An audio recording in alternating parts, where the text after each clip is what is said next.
My name is Rebecca Martins, and this is my son, Merrick Migliori. We're here today due to an incident that happened in 2001. A catheter coiled at a Tenet hospital, and Merrick's femoral artery was occluded, causing the growth plates to die, and we've had to manually lengthen over the years.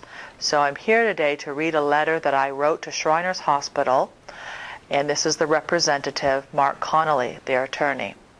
I have received your 3-page letter urging a prompt response on or before May 16, 2012, to take $150,000. The April 4, 2012 surgery was an extraction of the hip surgery hardware and femur hardware done at Shriners Hospital. April 2011. During April 2011 hip and femur surgery, length was taken from the femur, and that wasn't mentioned in your letter. As I was not at the mediation, I assumed that Dr. Paley's surgical notations were reviewed as I gave them and keynoted precisely where the pertinent information was. 4 surgeries are needed to repair the medical malpractice Shriners Hospital, Los Angeles, doctors performed. Doctors Wellish, who walked out on his patient while the external fixators, like you see here, were still in place, leaving Merrick without a doctor for months. While under Dr. Wellish's care, Merrick received no placement check x-rays. Then, after pleading with Lori Spieler, a lawyer for Shriners, to not allow the only doctor she could find to take over Dr. Wellish's patients to perform Merrick's extraction of external fixators, I conceded. Due to the fact that neither myself nor Lori Spieler could find anyone to step into a surgical endeavor of another doctor's medical malpractice. Dr. Watts had been out of the country and retired for almost 20 years. Was nearly 80 years old, had never removed external fixators. Since he had worked at Shriners numerous years prior, that was all that was required by Shriners standards. Dr. Watts pulled Merrick's external fixators, like you see up the top here. This was upper and lower here. This is the Litheroth that goes completely around, but at the time, it was just this one here as well. But both of those he took out within 20 minutes and had Merrick in the recovery room and waking up. Again, no placement x-ray was done. Skip forward to August 2010. Merrick had been doing therapy for well over a year, land and aquatic, berated for having an odd gait, and told it was Merrick's unwillingness to participate by Dr. Watts at previous checkups, and told to do stairs at home. Merrick fell down stairs at his home and broke his left arm as his hip didn't have the mobility. Merrick didn't go to Shriners for his arm. He went to Dr. Keith Bruckenthal. The arm was repaired, and on the last checkup visit, Dr. Bruckenthal asked about Merrick's gait. He performed a scanogram, and he and his colleagues were all stunned to see Merrick's hip completely healed after being out of socket for almost 2 years. It had adhered to the femoral ball up on the crest, which would basically mean if this was your hip, the C shape of your hip, the ball of the femur would come into place like this for a normal human being. Merrick's had broken, come away, come up to the crest, and rehealed itself, bringing the muscles, tendons, and veins all along with it, and had a flap of bone going over and had healed in a functioning manner, and Merrick was walking. Merrick had been made to perform therapy and walk for almost 2 years with his hip out of socket. 8 months later, Shriners finally agreed to fix the problem. Merrick and I were flown out to Shriners Hospital, Tampa, and Dr. Dror Paley was flown in to operate on Merrick's hip and femur. The extent of damage was vast. It was an 11-hour surgery that left Merrick in excruciating pain during his recovery. His arm was hotlined by the anesthesiologist, Dr. Blanton.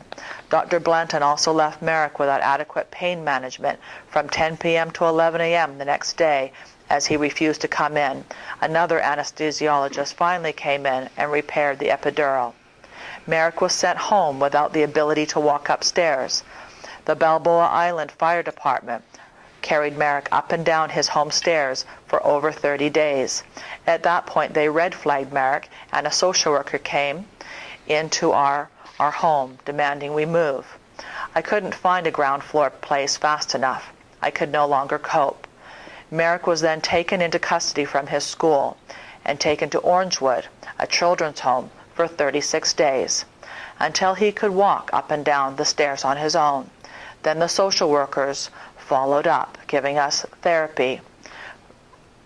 No cooperation was given. I have had to fight for everything.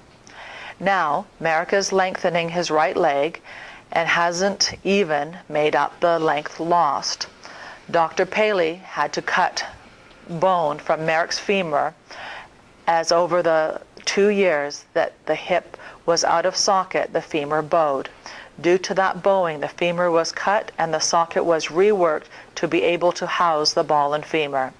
Today is almost 40 days past the surgery date, and I am being pressured to take a low ball estimate. The removal of the lengthening hardware is estimated to come out on July 15, 2012.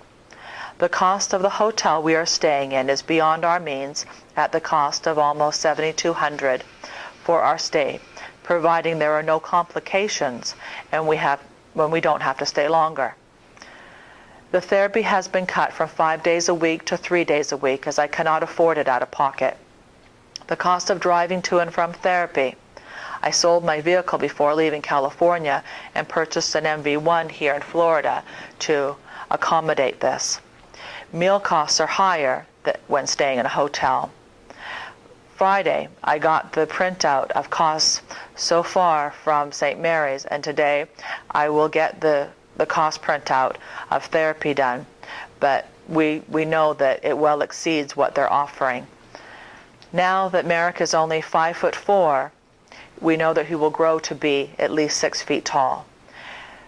Dr. Paley has suggested that we finish up this surgery July 15th, have therapy, wait 5 years, and get the remaining length at that point in time. The problem is, down the road, we won't have the money to do so. We don't have the money to complete this one. Merrick's financial situation was we paid for this $61,231.42 out of pocket. We had a $500 donation sent in to Dr. Paley as well. We've given them all the money we have. Merrick's trust is completely wiped out. And the ironic part of the entire thing is that that money came from suing the doctor that put in the original catheter wrong and coiled, causing this entire thing.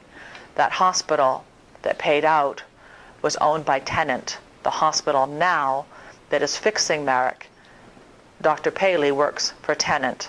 St. Mary's is owned by Tennant. And we have been asked numerous times, why can't you stay at the Quantum House that's on the property of St. Mary's? They offer free lodging, free food, transportation to and from the therapy. The problem is there's only 10 beds there, and they are always full. We tried to get in, we could not. So we are in a hotel nearby, and we can't afford to be here. So we are in a tight spot. We need to make this work for Merrick, and I'm asking the public to come forth and pressure Tennant and Shriners to do what they promised to do, which is to make Merrick whole, fix what they messed up, and make this child's leg whole. Thank you for your time.